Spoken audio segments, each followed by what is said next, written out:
welcome to Ace Dog Clipping and Grooming. Today I want to teach you how you can prepare your puppy for its first groom.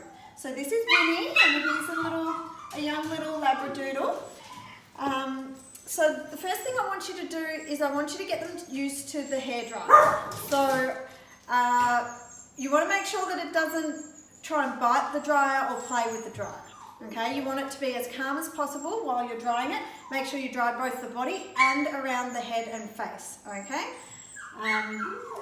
If you do struggle, don't stress. We can work on it here as well, but this is just something that will make it easier for us and less stressful for your dog, okay?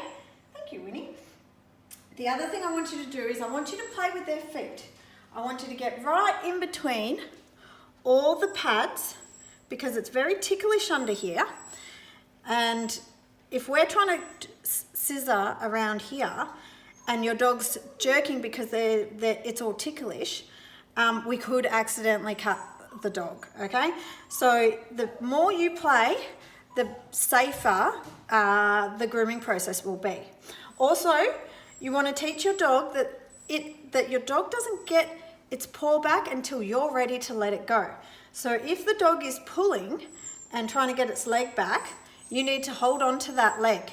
If the dog starts to try and move away and you think you're going to hurt it, use your other hand to move the dog in a place so that you're still holding the leg where you had it and just keep the dog's body from hurting itself, okay?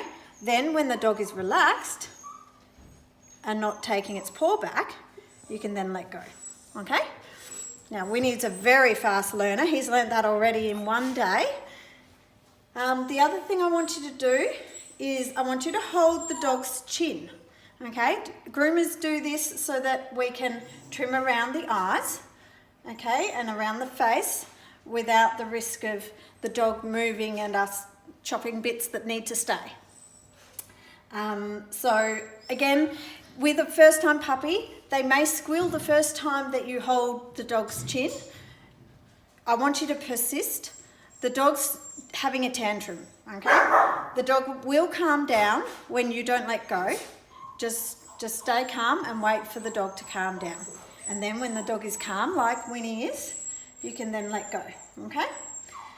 The other thing I want you to do is not hold just a couple of hairs, because then when the dog moves its head, you're going to pull them out and you're going to hurt your dog.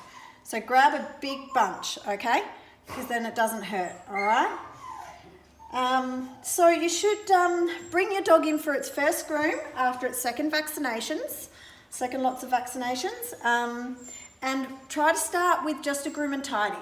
So that's where we tidy the face, the feet and the bum. That's what Winnie's had done today, because it's just a little bit less stressful for them. It's a nice easing into the grooming process where they get used to the dryers, and we do a teeny bit of clipping around their hygiene area, but we don't do the whole dog.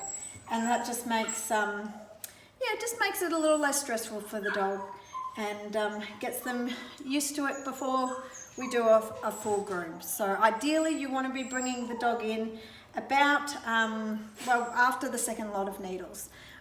If your dog has had the second lot of needles and many months have gone by, bring it in as soon as possible.